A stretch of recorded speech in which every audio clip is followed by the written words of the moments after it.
The sun spilled gold across the vineyard, wrapping everything in a glow that felt too beautiful to be real. Fairy lights hung like fallen stars above the tables, and the air smelled of roses, champagne, and laughter. I remember thinking, this is it, the day I've waited my whole life for. My heart was light, my smile effortless. Every time I looked at Brandon, standing there in his crisp suit, my chest filled with warmth. It felt like the world had paused just to let us be happy. Friends and family danced under the lights, clinking glasses, celebrating our love like it was a promise carved in stone. I walked among them, floating almost, my dress brushing against soft petals scattered on the grass. Marina, our wedding planner, watched from the edge of the crowd, her clipboard tucked under her arm and pride in her eyes. She'd pulled off something magical, every candle, every flower in perfect harmony. But looking back, I know now, perfection can be deceiving. Sometimes it's the silence behind the laughter that tells the real story. When Marina finally approached me, I expected her to gush about how everything had gone flawlessly. Instead, she smiled in that distracted way people do when they've stumbled onto something strange. "You wouldn't believe it, Rebecca," she said lightly. When we reviewed the guest list this morning, I noticed someone had crossed out a name, Sophie Lane. I thought it was a mistake, but now I realize she must have come anyway. I laughed, confused, the name tugging at something deep in my memory. "Sophie Lane? Why does that sound familiar?" I asked, half joking, not knowing that the answer would rewrite my perfect day. Marina tilted her head, flipping through her clipboard as if the answer were buried in the pages. "Oh, I think Brandon mentioned her once. His ex, right?" she said casually, unaware that her words had just sucked the air from my lungs. My smile froze, muscles refusing to move, the sound of laughter around me suddenly distant. "Wait, his ex? You're saying she was here?" I asked, my voice a whisper, too soft for the storm inside me. Marina nodded, oblivious. "Yes, I'm sure of it. She even came up to compliment the flowers." My mind spun. Complimented the flowers? My flowers? "Funny," Marina continued. She said something like, "It's strange seeing him get married again so soon." Again? The word hit me like a slap. For a second, all I could hear was the clinking of glasses and the hum of a song I no longer recognized. My fingers trembled against the champagne flute. I looked around, scanning the guests, their faces blurred together like watercolor. Was she still here? Was she watching me celebrate her leftovers? I forced a smile, nodded at Marina, and thanked her for everything, though I couldn't feel my mouth forming the words. When she walked away, I stood still beneath the fairy lights, the warmth gone from the night. I felt hollow, like someone had cut the string holding me up. Inside, my thoughts spiraled. She was here? Watching us? Why would Brandon let her? I glanced across the dance floor, where Brandon laughed with his best man, utterly at ease. For the first time that night, I saw something I hadn't before. Not a groom in love, but a man hiding something. The night carried on as if nothing had happened. Guests danced under the stars, oblivious, their laughter echoing across the vineyard like distant waves. I smiled when people looked my way, the kind of smile that hides questions behind perfect teeth. Every step I took felt rehearsed, graceful, controlled, but my mind was tangled in the thought of that blonde woman sitting at the back. I couldn't unsee her now, a ghost stitched into my wedding memories. At one point, Brandon came over and wrapped an arm around me, pressing a kiss to my temple. "You look beautiful," he whispered. I wanted to melt into that moment, to believe him, but there was a heaviness in his eyes I hadn't noticed before. His laughter felt too loud, too practiced. When our guests cheered for a kiss, I played along, because what else could I do? My wedding day wasn't the place for doubt. Or so I told myself. When the night finally ended, the lights dimmed, and the last song faded, I stood for a while watching the empty dance floor. A few petals stuck to my shoes, crushed and fading just like the certainty I'd felt hours earlier. Everyone said it was the perfect day, but something deep inside me whispered that perfection had just cracked. I didn't know it then, but that crack would grow wider with every sunrise that followed. That night, the house felt too quiet, too perfect, the kind of silence that hums when something isn't right. Brandon was already asleep beside me, his breathing steady, his arm draped across the sheets like nothing had changed. But I couldn't close my eyes. Every time I tried, I saw flashes of blonde hair at the back of the ceremony, the tilt of a hat, that strange, distant smile. My wedding gown still hung on the chair, the fabric heavy with the scent of perfume and nerves. It should have smelled like joy, but all I felt was a chill creeping under my skin. I reached for my phone, pretending I was just restless, but we both know what that really means. My fingers scrolled through social media, through endless photos our guests had already posted. Every snapshot looked perfect, polished, frozen in time. Then, in the corner of one photo, I saw her, half hidden behind another guest, a wide hat and veil barely concealing her face. My pulse jumped. The hair, the build. It was her. Sophie. The woman who shouldn't have been there. I stared at that photo for a long time, zooming in, hoping I was wrong, that the light had played tricks on me. But the more I looked, the more I felt that cold certainty wrap around my chest. Why was she there? How did she even know? I could feel the answers just beyond reach, sharp and waiting. When Brandon stirred beside me, I quickly locked my phone, pretending to sleep. But inside, I was wide awake, listening to the sound of his breathing and wondering if it was all just part of a lie I hadn't yet uncovered. By morning, sunlight poured through the curtains like nothing had happened, as if the night hadn't whispered questions into my ear. I watched Brandon move around the kitchen, humming softly while he brewed coffee, his shirt slightly unbuttoned, his hair still damp from the shower. He looked so normal, so ordinary, and that made it worse. I sat down across from him, forcing a smile that felt too tight. "Honey," I began, stirring my tea just to steady my hands. "Did you invite anyone who wasn't on our final guest list?" He looked up, half smiling, not catching the tremor in my voice. "No. Why?" he asked, casual. Too casual. I tried to sound innocent. Marina mentioned Sophie was there. The words slipped out before I could stop them. His reaction was instant. His hand froze midair, and for a split second he almost choked on his coffee. "What? That's impossible," he said, eyes darting away. "I haven't seen Sophie in years." But his tone wasn't disbelief. It was fear. That tiny flicker that people try to hide when the truth cuts too close. I tilted my head, pretending to think it over. "Then, how did she know about the wedding date? Or the venue?" He shrugged, too quickly, reaching for his mug like it was armor. "Maybe she stalked me online," he said with a short laugh. "She's crazy, Rebecca. Don't think about it." But I did. I thought about it all day. About his nervous smile, his trembling fingers, the way he'd said crazy like it was a shield he'd built for himself. And deep down, I knew. He wasn't protecting me. He was protecting himself. The rest of the day passed like I was walking through fog. Brandon went about his usual routine. Emails, phone calls, laughter that didn't quite reach his eyes, while I played the role of the content new wife. Every time our eyes met, I tried to find something, remorse, fear, anything. But all I found was calm, practiced calm.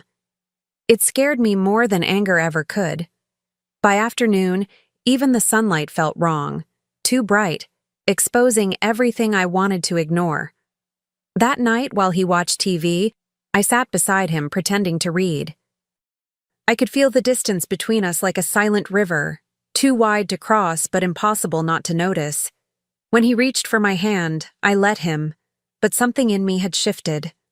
My heart didn't trust his touch anymore. It analyzed it, questioned it. I kept hearing Marina's voice. It's strange seeing him get married again so soon. Again. The word kept echoing like a truth I wasn't ready to face. When we went to bed, I watched him fall asleep within minutes, peaceful as ever. But peace isn't innocence, it's confidence. I lay there staring at the ceiling, counting his breaths and wondering what secrets slept beside me. His face looked softer in the dark, almost boyish, and for a second I wished I could unhear everything. But I couldn't.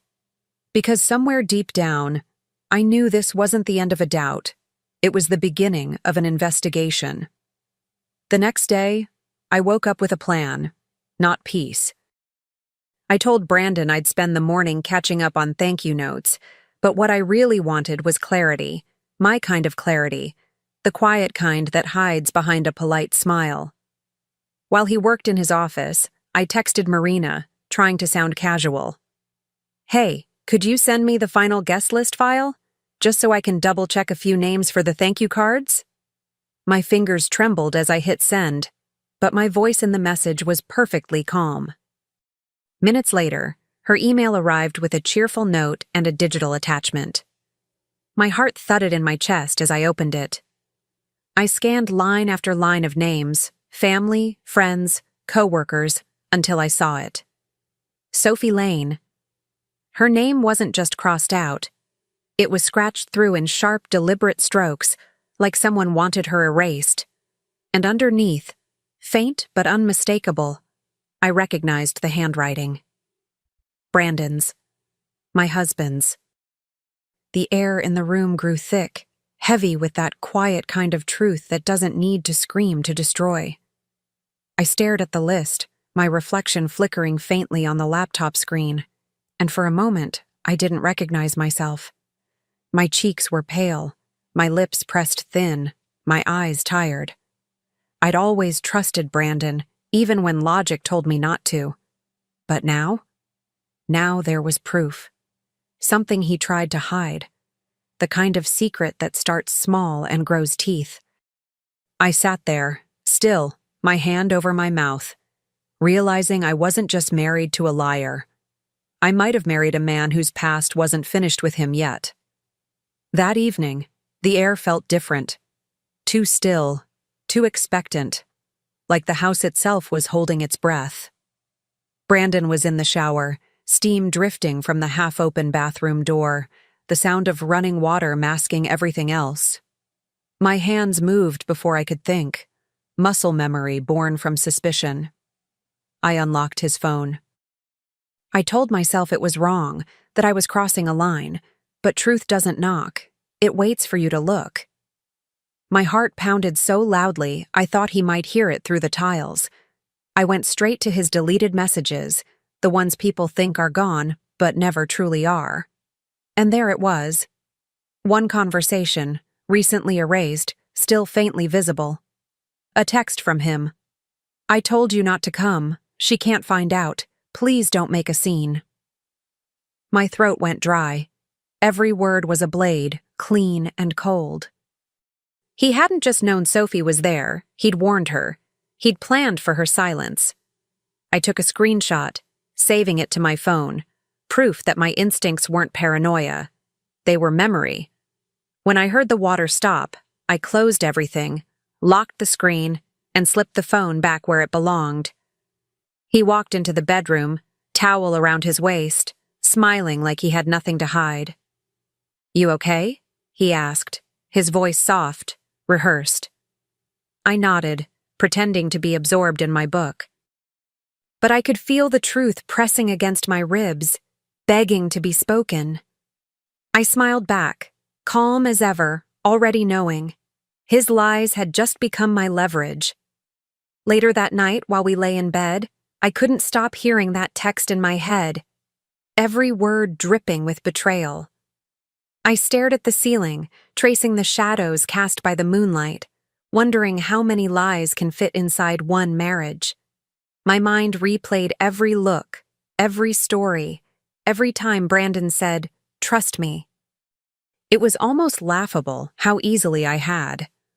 I turned toward him, studying his face as he scrolled through his phone like nothing in the world was wrong. I wanted to ask him everything, to scream, to demand, but there was a strange calm instead, the kind that comes right before a storm. So I tested the air. "Do you ever think about the people we've left behind?" I asked softly.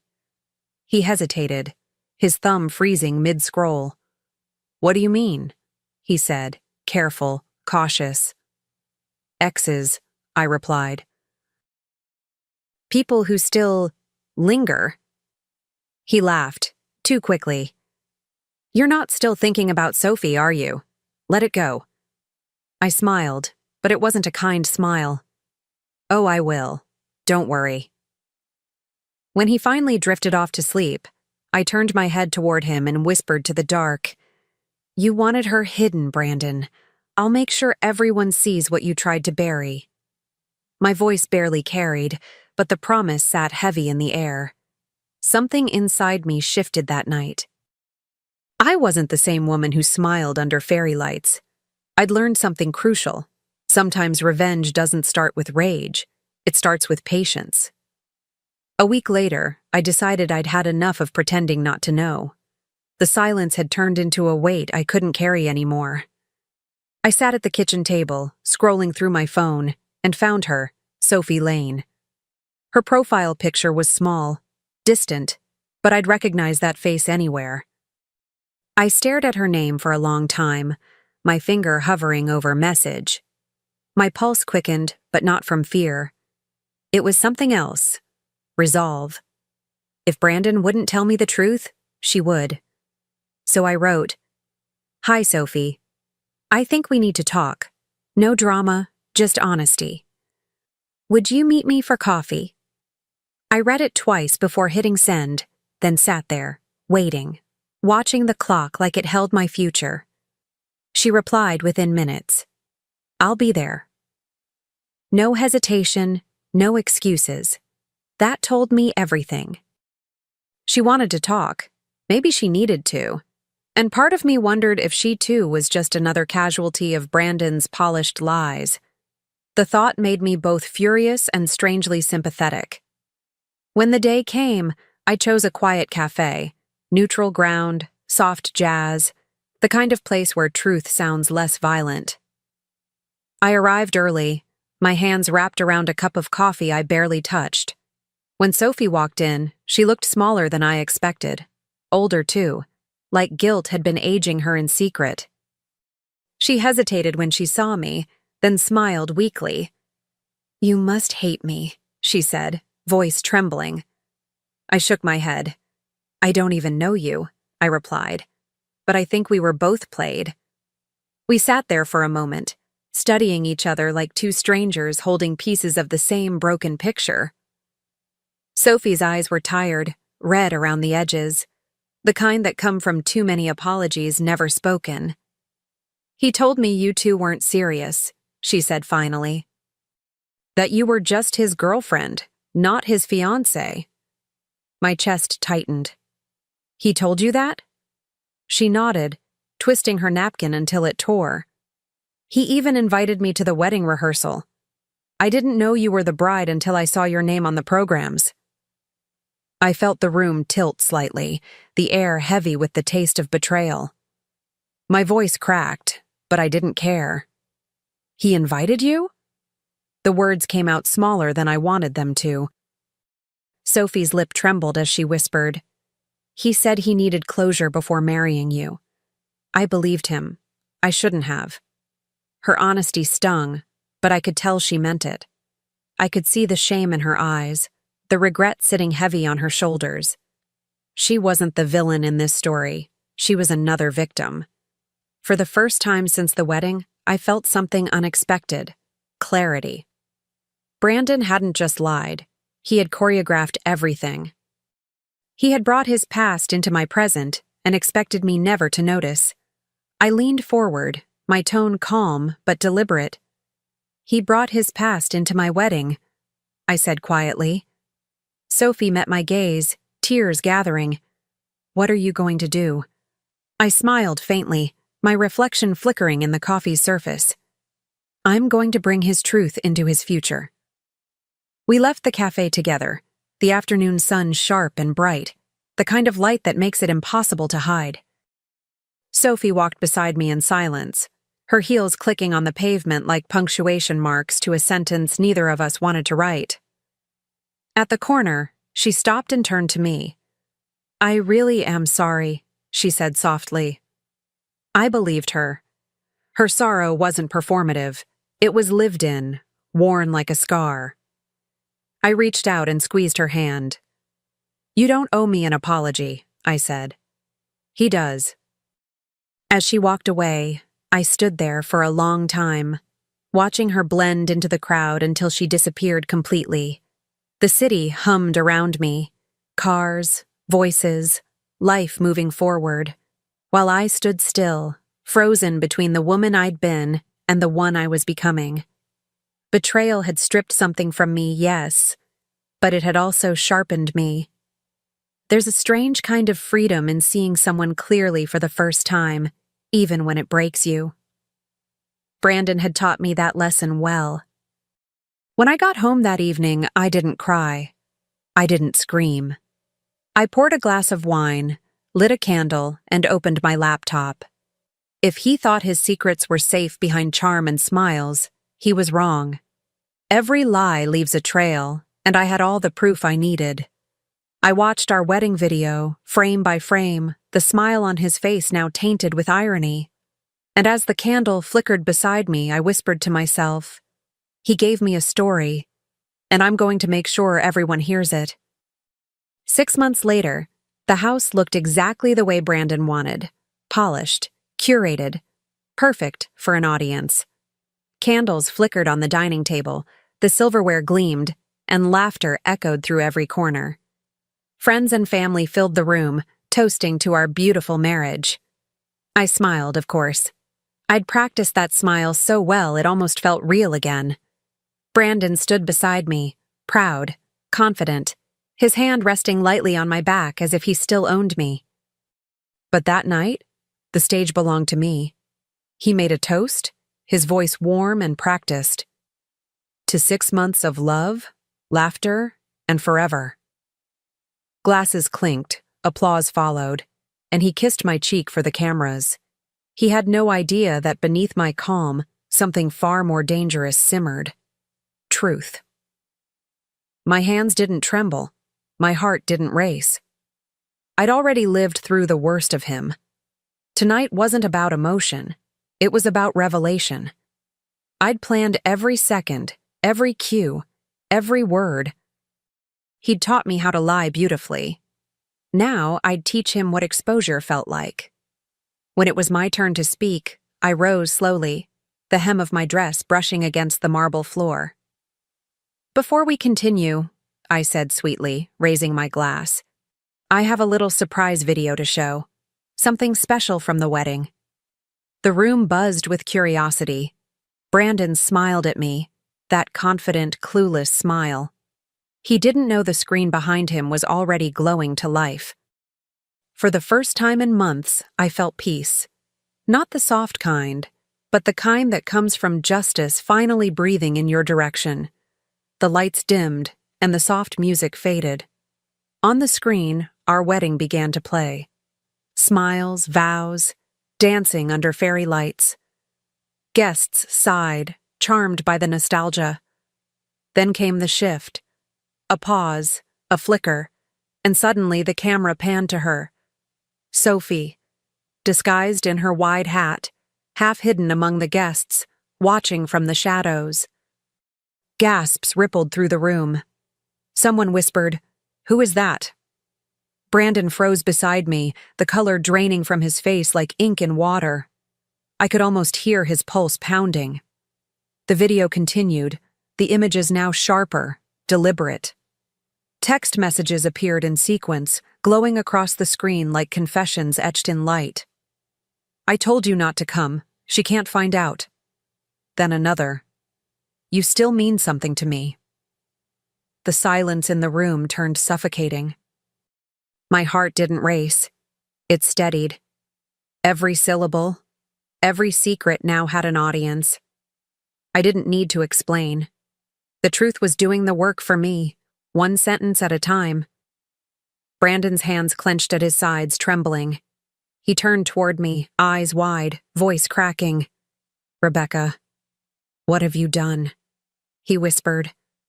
I smiled, calm and deliberate, the way you do when the storm you've been bracing for finally arrives. "Just what you did," I said softly. "Shared a memory." His lips parted, but no sound came out. Around us, guests exchanged looks, some shocked, some disgusted, others quietly satisfied. And in that silence, I felt something shift inside me. Not victory, not revenge exactly, just release. I was finally free of pretending. The video faded to black, leaving only the reflection of stunned faces across the room. Brandon stood frozen, one hand gripping his glass, the other twitching at his side. I lifted my champagne flute slowly, the ring on my finger catching the light one last time. "You let your ex crash our wedding," I said, voice steady, almost kind. I slipped the ring off and dropped it into his glass. The soft clink was louder than any applause could have been. "Consider this my RSVP to your lies." For a long moment, no one moved. Then came the murmurs, the awkward shifting, the sharp intake of breath, the whispered, "Did you see that?" I turned and walked toward the door, my heels echoing against the marble. Behind me, someone gasped as the ring sank beneath the bubbles. I didn't look back. I didn't need to. I had already spent months staring at that man's reflection and mistaking it for love. Tonight, I'd finally seen him clearly, and I was done watching. Outside, the night air hit my face, cool and alive. The stars shimmered faintly, like they were applauding in silence. My heart didn't hurt anymore. It beat with a strange calm, like something newly unchained. From inside, I heard the muffled chaos, the fallout, the disbelief. But it was just noise now, fading into the distance. I walked to my car, keys in hand, whispering to myself, "You wanted everyone to see a perfect wife, Brandon. Congratulations. They just did." Months later, I found myself sitting in the same cafe where everything had started to unravel. The air smelled of roasted coffee beans and soft redemption. Outside, the city moved on, people rushing, laughing, living. But inside, time felt slower, gentler. I stirred a spoon through the foam of my latte, watching the swirl fade into calm, like the chaos of my old life finally dissolving. For the first time in years, I didn't feel watched or judged. I just felt free. My phone buzzed beside me, a small tremor against the wooden table. I glanced down and saw a headline spreading across social media. "Businessman Brandon Ross divorced amid affair scandal. Ex-wife's video goes viral." My lips curved into a quiet smile. There it was, the truth, unedited, unfiltered, finally where it belonged. The world could debate, gossip, dissect, but I didn't need to say another word. Justice has a way of speaking for itself, and mine spoke in high definition. As I scrolled through the comments, I caught my reflection in the cafe window. My eyes looked different now, still soft, but unafraid. The woman staring back wasn't defined by betrayal anymore. She was the author of her own ending. I leaned back, took a slow sip of coffee, and whispered to myself, "He built a story around lies. I just gave it a better title." The line made me laugh softly, because it was true. Revenge hadn't broken me. It had rewritten me. The bell above the cafe door chimed, and when I looked up, I saw her. Sophie. She hesitated for a moment, scanning the room until our eyes met. Then she smiled, tentative but warm, and walked over. Her hair was shorter now, her posture lighter, like she'd finally stopped apologizing for existing. You really did it, she said softly, setting her purse down before sitting across from me. I smiled back. You helped me more than you know. There was no bitterness between us anymore, just quiet understanding. We sat there for a while without speaking, the kind of silence that doesn't need to be filled. Two women who had once been strangers, now bound by the same wound and the same freedom. Sophie glanced at the newspaper folded beside me. Brandon's name sprawled across the headline. Do you ever miss him? She asked. I thought about it for a second, then shook my head. No, I said simply. You can't miss someone who never really showed up. She nodded, and something like peace passed between us. Outside, the afternoon sun spilled across the window, turning the coffee steam into golden ribbons. It felt symbolic somehow, light finding its way through what used to be dark. Sophie laughed softly, almost shy.